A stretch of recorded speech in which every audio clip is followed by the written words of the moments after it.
Hello everyone, welcome to MG classes. I am Priya Jaiswal. हम class 7 की NCERT जिसमें हम चैप्टर 6 देख रहे हैं। इसके पहले हमने पार्ट 1 को कंप्लीट किया है, अभी हम पार्ट 2 को देख रहे हैं। ठीक है, इसमें हम पढ़ेंगे। तो इसके पहले हमने सॉल को देखा है, जो उस समय के जो सॉल होते थे बनाए जाते थे, जो उनका बॉर्डर था। फिर इन जो मोमबत्ती दान जो पीतल का बनता था, ये सब चीज़ों को हमने क्या किया है, पिछले वीडियो में कंप्लीट किए हैं। आज हम देखेंगे जो शहर हैं उनके जो बदलते हुए भाग्य हैं, मतलब जो शहर हैं धीरे धीरे कैसे बदलते गए हैं। कोई क्या हुआ है, नीचे से ऊपर की तरफ गया है और कोई ऊपर से नीचे की तरफ, यानी अप डाउन हुआ है। ठीक है, मतलब कोई बढ़ते क्रम में है, कोई घटते क्रम में है। ठीक, मतलब शहरों के बदलते हुए भाग्य। तो इसमें बताया गया है कि शताब्दियों के लंबे समय में अहमदाबाद गुजरात जैसे कुछ नगर बड़े व्यापारिक केंद्र के रूप में विकसित हो गए। मतलब शताब्दियों में कुछ लंबे समय के बाद जो अहमदाबाद जैसे और गुजरात है ना, जो बड़े नगर हैं वो क्या हुए हैं, व्यापारिक केंद्र के रूप में मतलब विकसित हुए हैं। ठीक, और इसके बाद जैसे तंजावुर था, पहले क्या था, ये बहुत ज़्यादा ही विकसित था, लेकिन ये धीरे धीरे क्या हुआ, ये डाउन होते चला गया, ये क्या हुआ, सिकुड़ते चला गया। ठीक है, उसके बाद बताया गया इसमें इसी काल में पश्चिम बंगाल में भागीरथी नदी के तट पर स्थित मुर्शिदाबाद रेशमी वस्त्रों के प्रमुख केंद्र के रूप में उभरा। कौन सा, पूरा आप इसका जो फैक्ट बताया गया इसमें उसको आप पूरा पढ़ेंगे, है ना, ताकि अच्छे से याद रहे। इसमें क्या बताया गया है, देखो, पश्चिमी बंगाल, सबसे पहले इसको देखना। पश्चिमी बंगाल जो मतलब भागीरथी नदी के तट पर है। ठीक, कहाँ पर, भागीरथी नदी के तट पर स्थित है। मुर्शिदा क्या है, ये मुर्शिदाबाद, इसको 3 हुआ। और क्या है इसमें बताया गया है, रेशमी वस्त्रों के प्रमुख केंद्र के रूप में उभरा। ठीक, उसके बाद बताया गया है 1704 ईस्वी में बंगाल की राजधानी बन गया। ये कब, 1704 ईस्वी में। लेकिन इसी शताब्दी के दौरान उसका सितारा डूब गया। मतलब क्या हुआ, ये धीरे धीरे ख़त्म हो गया। क्यों? क्योंकि वहाँ के जो बुनकर होते थे, इंग्लैंड में मिलों से बनकर जो कपड़े आते थे, मतलब जो मिल का कपड़ा है, जाहिर सी बात है सस्ता होगा, है ना, तो वहाँ से जो सस्ते कपड़े बनकर आते थे, उनके साथ क्या हुआ, कंपटीशन में वे टिक ना सके, है ना। ठीक, आगे हम देखेंगे इसमें क्या है, हम्पी के बारे में बताया गया है। हम्पी, मसूलीपट्टनम और सूरत। ठीक है, सबसे पहले हम इसमें देखते हैं चित्र में। इसमें आपका बताया गया है, देखो, ये हम्पी और क्या है बताया गया, ये दीवार, हम्पी के अहाते की टूटी हुई दीवार से बुर्ज का दृश्य। ठीक, तो ये क्या है, आपका दीवार है। ठीक, क्या है ये, हम्पी की अहाते की क्या है, ये दीवार है। ये दीवार की सबसे पहले ध्यान दो, ये खासियत क्या है, इसकी खासियत क्या है। जैसे हम कोई भी दीवार खड़ी करते हैं, अभी आप घर बनाओगे, है ना, बनवाओगे, आपके घर में भी आपका जो भी घर बना होगा, आप देखते होगे कोई भी ईंट है या दीवार खड़ी करनी है तो आप क्या करोगे, ये आप दीवार ऐसे ईंट रखोगे। ईंट में क्या होता है, आपका मसाला, चूना, जो भी है ना, सीमेंट, जो भी चीज़ें यूज़ होती हैं, कंक्रीट, ये सब चीज़ों का क्या किया जाता है, इस्तेमाल किया जाता है, ताकि इसमें क्या हो, ईंटा को ऐसे रख सकें, है ना, ईंट को रख सकें। उसके बाद क्या होता है, फिर जॉइंट होता है, ऐसी तो बनती है ना दीवारें। लेकिन ये क्या हुआ है, इसमें इसमें क्या किया गया, ऐसे ईंटा है तो इसको ऐसे गूँथा गया है, इसके साथ ईंट को क्या किया गया है, ऐसे गूँथा गया है। ये जो इतनी बड़ी आप दीवार देख रहे हो ना, ये सबको ऐसे ही इसमें बनाया गया है। ठीक है, इसके बाद इसमें बताया गया आपका क्या है, इसमें हम्पी की आहते की टूटी हुई दीवार, जिससे क्या दिख रहा है आपका, बुर्ज। बुर्ज मीन्स क्या होता है आपका, एक टावर होता है ना, क्या होता है आपका, बुर्ज मीन्स एक टावर होता है, जैसे आप ऐसे देख सकते हो इस टाइप से। ठीक, क्या है ये आपका टावर है, यानी जिसकी चौड़ाई से अधिक उनकी ऊंचाई होती है ये। ठीक, ये क्या है आपका, बुर्ज यानी टावर, इसी में आपका बताया गया है ये। इसके बाद हम देखते हैं इसमें हम्पी के बारे में क्या बताया गया। देखो, हम्पी नगर कहाँ पर स्थित है, तो हम्पी नगर कृष्णा और तुंगभद्रा नदियों की घाटी पर स्थित है। हम्पी नगर कहाँ पर है, एग्जाम में अगर पूछा जाएगा तो कृष्णा और तुंगभद्रा नदियों की घाटी पर स्थित है। यह नगर 1336 में स्थापित विजयनगर साम्राज्य का केंद्र स्थल भी था। ओके, हम्पी के शानदार खंडहरों से पता चलता है कि उस शहर की किलेबंदी उच्च कोटि की थी। उस समय जो शहर की किलेबंदी थी क्या थी, काफ़ी उच्च कोटि की थी। किले की दीवारों के निर्माण में कहीं भी गारे चूने जैसे किसी भी जोड़ने वाले मसालों का प्रयोग नहीं किया गया। जो अभी मैं आपको बताई, जो दीवार को जोड़ने के समय में क्या किया है, किसी में भी गारे चूने या कंक्रीट का भी इस्तेमाल इसमें नहीं किया गया है। ओके, और इसको क्या किया गया है, शिलाखंडों को आपस में गूंथा गया है। ठीक है, क्या किया गया है, गूंथा गया है। आगे देखते हैं इसमें, ये देख सकते हो आप, ये दीवार है ना। उसके बाद है ये इसमें किलाबंद नगर। इसमें आप पूरा ना देख के जो इम्पोर्टेंट है वही देखेंगे हम। अगर आपको लगता है पढ़ना तो आप पढ़ सकते हो, ठीक है, लेकिन इसमें अगर पूछेगा तो इसको पूछ सकता है ना। क्या है ये, पुर्तगाली यात्री डोमिंगो पेज ने 16वीं शताब्दी में हम्पी नगर का वर्णन किया है। किसने, पुर्तगाली यात्री, क्या नाम है, डोमिंगो पेज ने। कब, 16वीं शताब्दी में किसका वर्णन, हम्पी नगर का वर्णन किया गया। इसको आप ध्यान देंगे। ठीक, इसमें क्या बताया गया देखो, आप पढ़ सकते हो, इसको देख लेना, बाकी इसको ऐसे नहीं पूछा जाएगा, बाकी ये इंपॉर्टेंट है। ठीक है, आगे हम देखेंगे इसमें हम्पी की जो वास्तुकला थी विशिष्ट प्रकार की थी। वहाँ के शाही भवन में भव्य मेहराब और गुंबद थे, और वहाँ स्तंभों वाले कई विशाल कक्ष होते थे, जिनमें मूर्तियों को रखने के लिए क्या होती थी, अलग से व्यवस्था बनी होती थी। वहाँ सुनियोजित बाग बगीचे भी हुआ करते थे, जिनमें कमल टोंडों की आकृति जो मूर्ति कला है वहाँ पे नमूने होते थे। 15वीं 16वीं शताब्दियों के अपने समृद्ध काल में हम्पी कई वाणिज्यिक और सांस्कृतिक गतिविधियों में गुंजायमान रहता था। क्या, 15वीं और 16वीं शताब्दी में। ठीक है, उन दिनों हम्पी के बाज़ारों में मूरो यानी क्या है, मुस्लिम सौदागरों के लिए सामूहिक रूप से प्रयुक्त नाम है। ठीक, बाज़ारों में मूरो, चेट्टियों और पुर्तगालियों जैसे यूरोपीय व्यापारियों के एजेंटों का यहाँ पर जमघट लगा रहता था, यानी उनका आना जाना, भीड़ क्या होता था यहाँ पर लगा रहता था। इसके बाद आप देख सकते हो ये हम्पी के विट्ठल मंदिर है, जो ये पत्थर का बना हुआ, क्या है, ये रथ है। ठीक, हम्पी के विट्ठल मंदिर का ये रथ है, किससे बना हुआ है, तो ये पत्थर से बना हुआ है। ठीक, इसके बाद हम देखेंगे आगे, इसमें बताया गया है मंदिर सांस्कृतिक गतिविधियों के केंद्र होते थे, आज भी हैं। मंदिर क्या होते हैं, सांस्कृतिक गतिविधियों के केंद्र होते हैं। वहाँ पर पूजा पाठ, रहना, जो जातियों की परंपरा जो है ना, सबके अपना अलग अलग है, वो सब चीज़ें वहाँ पर होती हैं। तो मंदिर सांस्कृतिक गतिविधियों के केंद्र होते थे, और देवदासियाँ यानी विरूपाक्ष यानी शिव मंदिर के अनेक स्तंभ वाले विशाल कक्षों में देव प्रतिमा राजा और प्रजाजनों के समक्ष नृत्य किया करती थी। ठीक है, जो देवदासियाँ होती थी वो लोग राजा और जो वहाँ पे प्रजाजन होते थे उनके समक्ष क्या करती थी, वे नृत्य करती थी। और महानवमी पर्व जो आज क्या है, दक्षिण में नवरात्रि पर्व कहलाता है। हम लोग भी क्या बोलते हैं, सभी नवरात्रि बोलते हैं, है ना। तो वो पहले क्या था, वो महानवमी पर्व के रूप में मनाया जाता था। आज क्या है, दक्षिण में नवरात्रि पर्व कहलाता है। उन दिनों हम्पी में एक अत्यंत महत्वपूर्ण पर्व माना जाता था, जो पुरातत्वविदों ने उस महानवमी मंच को खोज निकाला है। ठीक है, जहाँ राजा क्या करते थे, अतिथियों का स्वागत सत्कार करते थे, और जो अधीनस्थ व्यक्तियों के नजराने उपहार उनसे क्या करते थे, लिया करते थे। वहीं विराजमान होकर राजा नृत्य एवं संगीत तथा मल्लयुद्ध के भी कार्यक्रम का लुत्फ उठाते थे। ठीक है, राजा क्या करते थे, वहाँ पर नृत्य एवं संगीत और क्या होता था, मल्लयुद्ध होता था, उसका भी कार्यक्रम देख करके, यानी क्या बोलना चाहिए, एंजॉय करते थे बोल सकते हो, है ना। 1565 में दक्कनी सुल्तानों गोलकुंडा, बीजापुर, अहमदनगर, बरार और बीदर के शासकों के हाथों विजयनगर की पराजय के बाद क्या हुआ, धीरे धीरे हम्पी का भी विनाश होते चला गया है। ठीक है, कब, 1565 में दक्कनी सुल्तान यानी क्या है, गोलकुंडा, बीजापुर, अहमदनगर, बरार और क्या है, बीदर के शासकों के हाथों विजयनगर की पहले पराजय हुई है। उसके बाद क्या है, हम्पी शहर का विनाश हुआ है।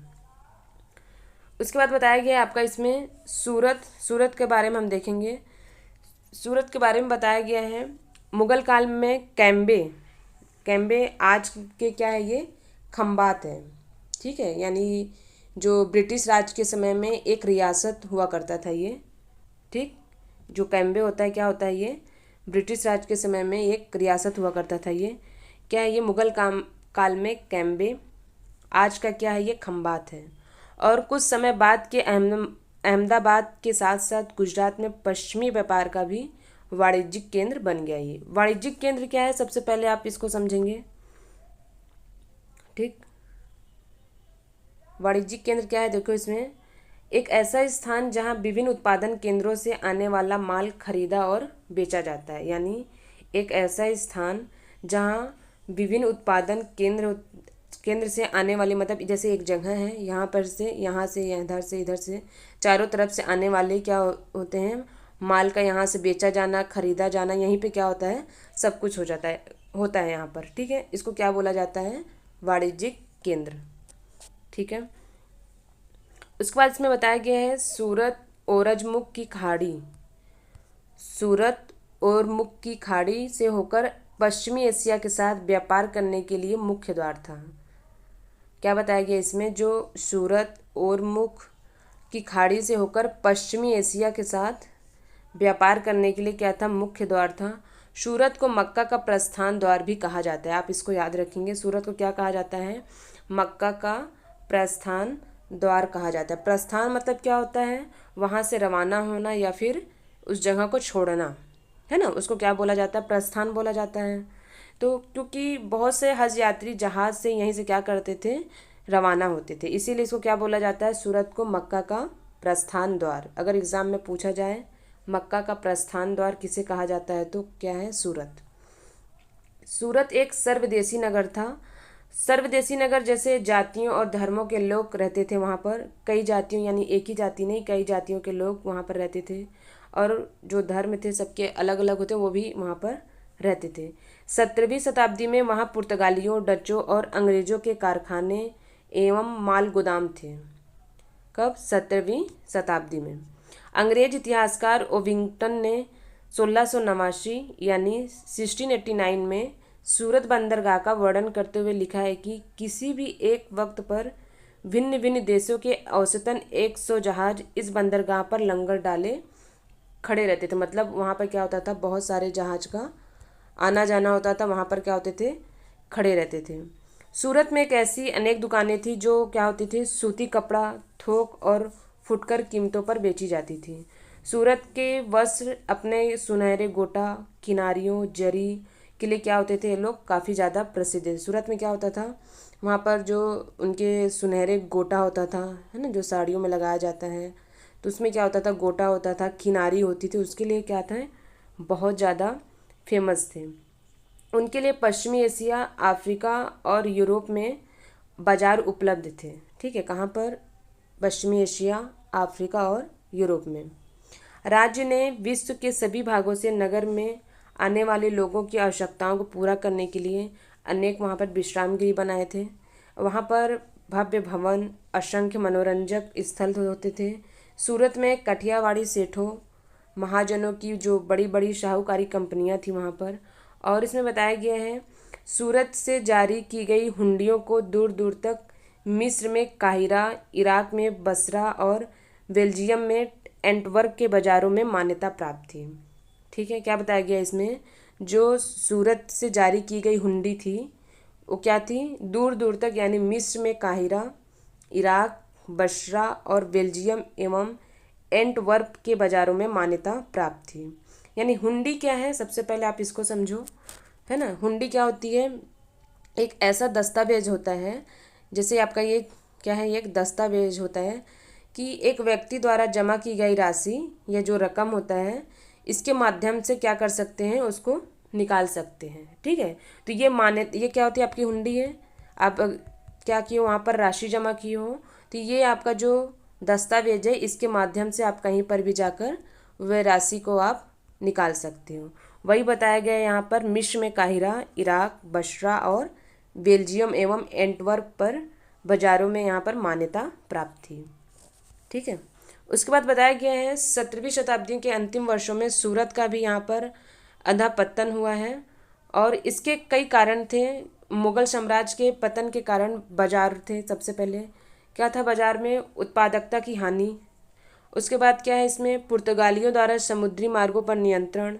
फिर क्या है, इसमें बम्बई यानी जो आपका वर्तमान में मुंबई है, वहाँ से प्रतिस्पर्धा, जहाँ 1668 में अंग्रेजी ईस्ट इंडिया कंपनी ने क्या किया था, अपना मुख्यालय स्थापित किया था। आज सूरत क्या है, एक महत्वपूर्ण वाणिज्यिक केंद्र है ना। सूरत क्या है, कपड़े के लिए काफ़ी ज़्यादा फेमस है। बहुत ज़्यादा वहाँ पर क्या होता है, आज भी कपड़ों का लेन देन वहाँ से बनता है, फैक्ट्री वहाँ पर मिल है ना। उसके बाद हम देखेंगे मसूलीपट्टनम के लिए चुनौती क्या क्या रही हैं। ठीक, तो क्या बताया गया है, देखो इसमें मसूलीपट्टनम या फिर मछलीपट्टनम नगर कृष्णा नदी के डेल्टा पर स्थित है। इसको आप ध्यान देना, कहाँ पर स्थित है, तो कृष्णा नदी के डेल्टा पर स्थित है। 17वीं शताब्दी में यह भिन्न भिन्न प्रकार की गतिविधियों का नगर होता था। ठीक, और हॉलैंड और इंग्लैंड दोनों देशों की ईस्ट इंडिया कंपनियों ने मसूलीपट्टनम पर नियंत्रण प्राप्त करने के लिए काफ़ी ज़्यादा प्रयत्न किया, क्योंकि तब तक वहाँ पर आंध्र तट का सबसे महत्वपूर्ण पत्तन बन गया था ये। ठीक है, मसूलीपट्टनम का किला हॉलैंड वासियों ने बनाया था। किसने बनाया था, तो मसूलीपट्टनम का किला हॉलैंड वासियों ने बनाया था। ठीक है, आप ये सब चीज़ को जो फैक्ट वाली चीज़ें इसमें उसको ध्यान देना, क्योंकि एग्ज़ाम में पूछ लिया जाता है। ठीक है, आगे देखेंगे इसमें मछुआरों का एक गरीब नगर है। इसमें हम देखेंगे सबसे पहले गुमास्ता क्या है। ठीक, गुमास्ता क्या होता है, ईस्ट इंडिया कंपनी द्वारा एक क्या बोलना चाहिए, व्यापारी को नियुक्त कर दिया। जैसे ये ईस्ट इंडिया कंपनी है, क्या करता था, ये एक व्यापारी को नियुक्त करता था। ठीक है, तो ये इसको क्या बोला जाता है, गुमास्ता। तो इसमें बताया गया है अंग्रेजी ईस्ट इंडिया कंपनी के एक गुमास्ते विलियम मेथवर्ल्ड ने 1620 ईस्वी में इन शब्दों में मसूलीपट्टनम का वर्णन किया था। ठीक, इसको आप ध्यान देना, क्या है, अंग्रेजी ईस्ट इंडिया कंपनी के गुमास्ते ने विलियम मेथवर्ल्ड ने 1620 ईस्वी में मसूलीपट्टनम का क्या किया था, वर्णन किया था। इसको ध्यान देना। बाकी तो इसमें वैसे कुछ नहीं है, अगर आपको समझना है तो आप इसको पढ़ सकते हो। ठीक है, क्या बताया गया, देखो यह गोलकुंडा का मुख्य पतन है, जहाँ परम पूज्य ईस्ट इंडिया कंपनी अपना एजेंट रखती है ना। यहाँ एक छोटा नगर है पर घना बसा हुआ है, जहाँ बिना किसी चार दीवारी के और ख़राब तरीके से बना हुआ है। तो ये उतना इम्पोर्टेंट नहीं, ये आप देख सकते हो। ठीक, आगे हम देखेंगे इसमें गोलकुंडा है ना, यानी जो क्या बताया गया इसमें, सबसे पहले मसूलीपट्टनम का जो किला है किसने बनाया है, तो हॉलैंड वासियों ने बनाया है। उसके बाद बताया गया इसमें गोलकुंडा के कुतुब शाही शासकों ने कपड़ों, मसालों और अन्य चीज़ों की बिक्री पर शाही एकाधिकार लागू किया। क्या किया, शाही एकाधिकार लागू किया, जिससे कि वहाँ का व्यापार पूरी तरह से ईस्ट इंडिया कंपनी के हाथों में न चला जाए। क्योंकि अगर पूरी तरीके से ईस्ट इंडिया कंपनी के हाथों में चला जाएगा तो सारी चीज़ें उन्हीं के हाथ में होती है ना, कि वो क्या डिसीजन लेंगे, क्या करेंगे। तो इसलिए क्या करते थे, उनका एक डर था कि ये जो व्यापार पूरी तरह से क्या हो, ईस्ट इंडिया कंपनी के हाथों में न चला जाए। विभिन्न व्यापारी समूहों, गोलकुंडा के कुलीन वर्गों, फारसी सौदागरों, तेलुगु, कोमटी, चेट्टियार और यूरोपीय व्यापारियों ने नगर को घनी आबादी वाला और समृद्धशाली बनाया था। यानी जो ये लोग थे है ना, इन्होंने क्या किया था, ये जो नगर था इसको बहुत ज़्यादा शक्तिशाली और समृद्धशाली बनाया था। ठीक, किसने मतलब किन किन लोगों ने, गोलकुंडा, कुलीन वर्ग, फारसी, तेलुगु, कोमटी, चेट्टियार और यूरोपीय व्यापारियों ने।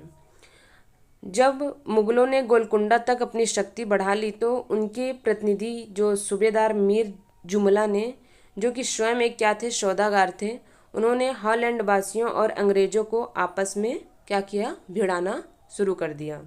उसके बाद उन्होंने 1686-87 में मुगल बादशाह औरंगजेब ने गोलकुंडा को मुगल साम्राज्य में मिला लिया।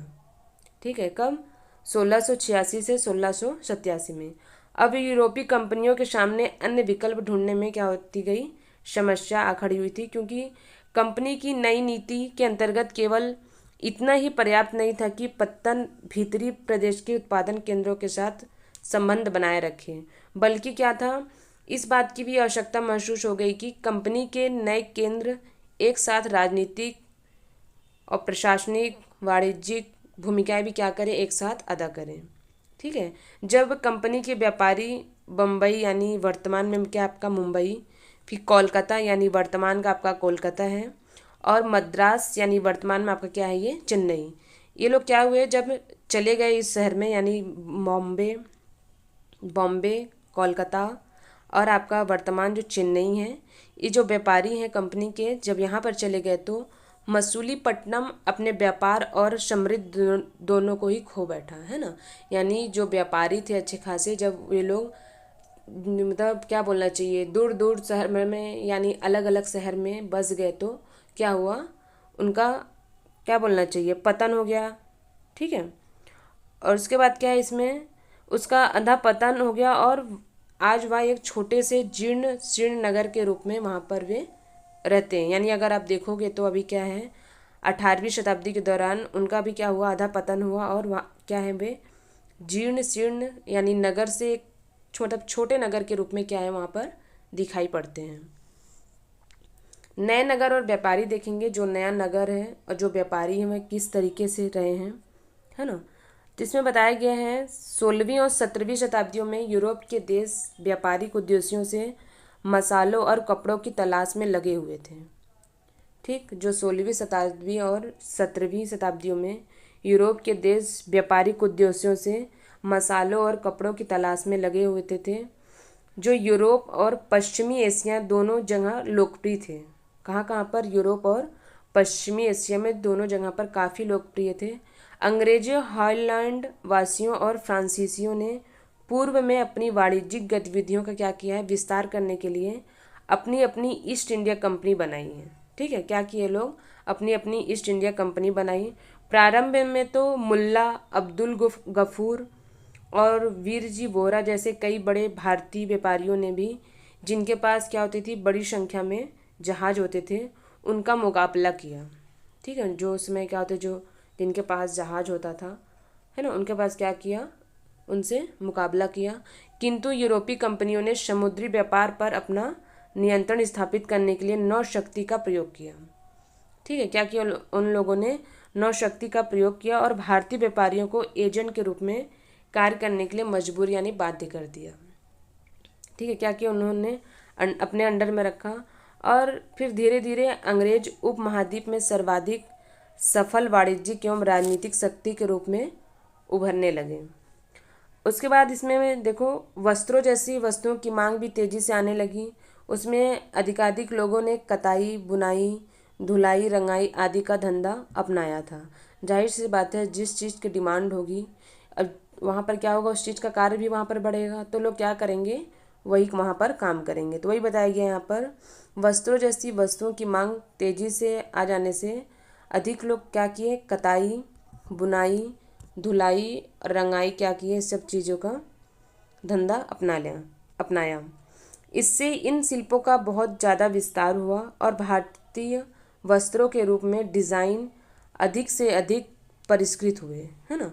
किंतु इस काल में शिल्पकारों की स्वतंत्रता घटने लगी, क्योंकि जो कपड़ा है, बुनाई है ना, ये सब चीज़ों में क्या हुआ, बहुत ज़्यादा फोकस हुआ। तो शिल्पी जन पेशगी की प्रणाली पर काम करने लगे, और जिसका अर्थ यह होता था कि उन्होंने जिन यूरोपीय एजेंटों से पहले ही पेशगी ली थी, है ना, क्या लिए थे लोग, पेशगी लिए थे, उन्हीं के लिए उनको क्या करना पड़ता था, काम करना पड़ता था। और वो जो मतलब जो बुनकर होते थे, अपना कपड़ा या बुनाई के नमूने बेचने की स्वतंत्रता उनको नहीं होती थी। ठीक है, जैसे जो बुनकर हैं, उनको जो वो बनाते थे, उसका जो डिज़ाइन होता था, उसको बेचने की उनके पास स्वतंत्रता नहीं थी। उनको क्या होता था, जो कंपनी के एजेंट होते थे, वो जो भी डिज़ाइन बनाकर दे देते थे, वही डिज़ाइन को उनको बनाकर देना होता था, बस इतना ही था। यानी जो वो सामने बोलते थे, उनको उन्हीं के अनुसार डिज़ाइन को तैयार करना होता था। ठीक है, 18वीं शताब्दी में बम्बई, कोलकाता और मद्रास नगरों का क्या हुआ, धीरे धीरे उदय हुआ। कब, 18वीं शताब्दी में, जो आज क्या है, प्रमुख महानगर के रूप में है।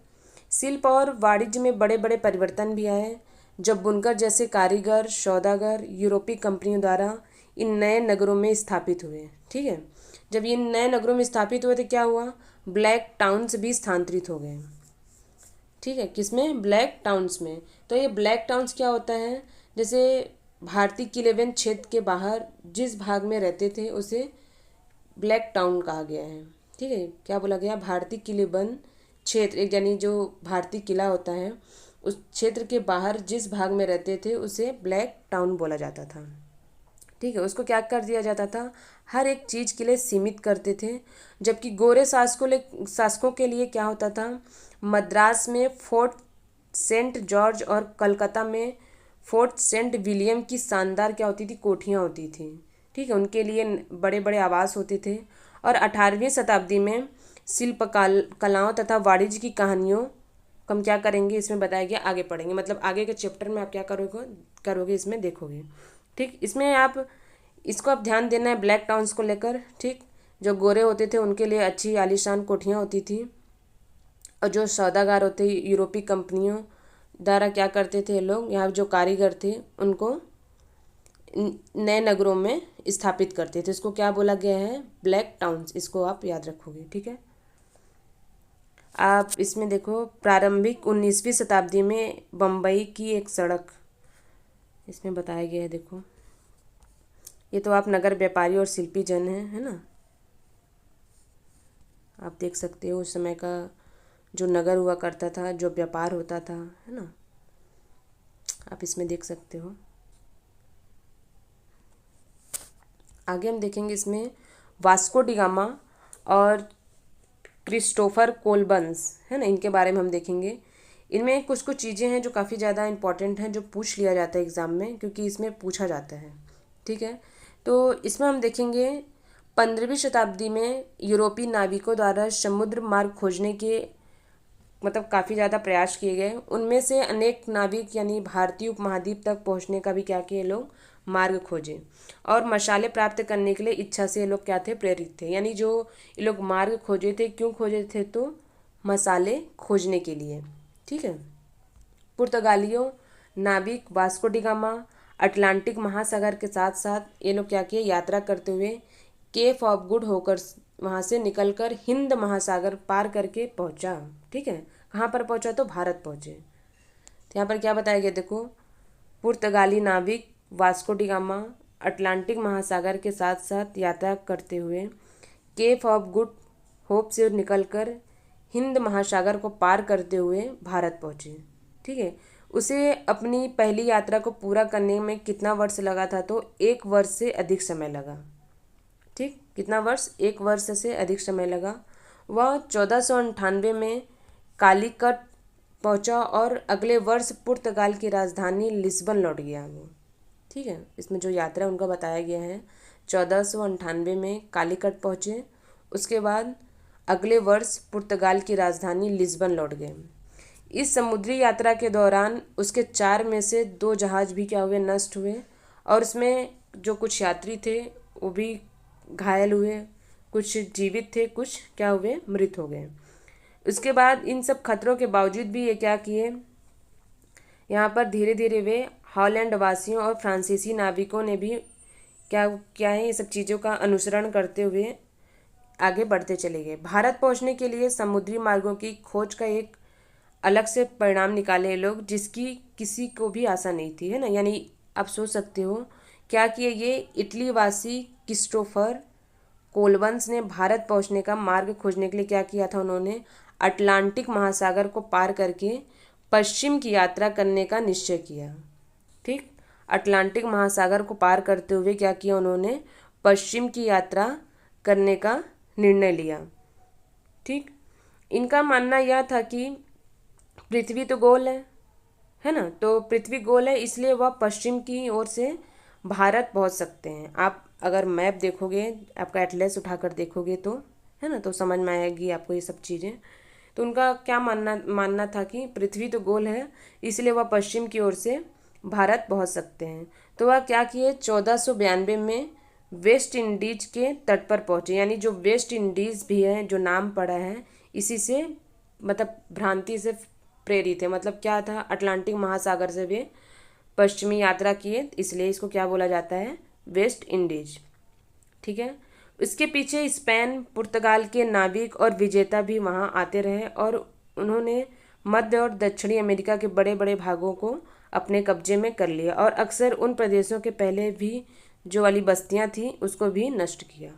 ठीक है। इसमें जो फैक्ट वाली चीज़ें उसको आप ध्यान देना, जैसे आपका 1492 में वेस्ट इंडीज को आप ध्यान देना, है ना। ये कौन से सागर को पार करके आए थे, तो अटलांटिक महासागर। ठीक। और कौन कौन थे, वास्को डी गामा, है ना, और क्या थे, क्रिस्टोफर कोलंबस। इसको आप ध्यान देना। ठीक है। किस खोज के लिए आए थे वे, तो मसाले के खोज के लिए। ठीक। ये सब चीज़ को आप, जो फैक्ट वाली चीज़ें हैं, जो डेट है, ये सब चीज़ को आप ध्यान देना क्योंकि एग्ज़ाम में पूछा जाता है। ठीक है। और कुछ चीज़ें ऐसी हैं जिसको हम डिटेल पढ़ते हैं ताकि चीज़ें समझ में आए, है ना। वो ऐसा नहीं है कि आपके जो इतनी सारी चीज़ें हैं सभी को उठाकर पूछा जाता है, नहीं, जो जो इम्पोर्टेंट है उसी को पूछेगा। तो हम इसको डिटेल इसलिए पढ़ते हैं ताकि चीज़ें क्या हो, अच्छे से समझ में आए। ठीक है। तो नेक्स्ट चैप्टर हम देखेंगे अगले वीडियो में। इसमें आप क्वेश्चन को बनाएंगे, जो डाउट होगा आप पूछेंगे। ठीक है। Okay, thank you.